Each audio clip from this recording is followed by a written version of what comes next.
জ্বর হলেই কি সঙ্গে সঙ্গে অ্যান্টিবায়োটিক খাচ্ছেন, না হয় একের পর এক জ্বরের ওষুধ? একটা সাধারণ জ্বরে যদি ভুলভাবে ম্যানেজ করা হয় তাহলে দুর্বলতা, ডিহাইড্রেশন, এমনকি আননেসেসারি কমপ্লিকেশন পর্যন্ত হতে পারে। কোন ভুলগুলো করবেন না? 1. ডাক্তারের পরামর্শ ছাড়া অ্যান্টিবায়োটিক শুরু করবেন না।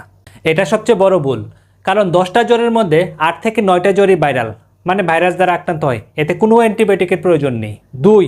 একসাথে মাল্টিপল জ্বরের ওষুধ খাবেন না। কম্বিনেশন পেন কিলার বা মাল্টিপল মেডিসিন লিভারের উপর চাপ ফেলে।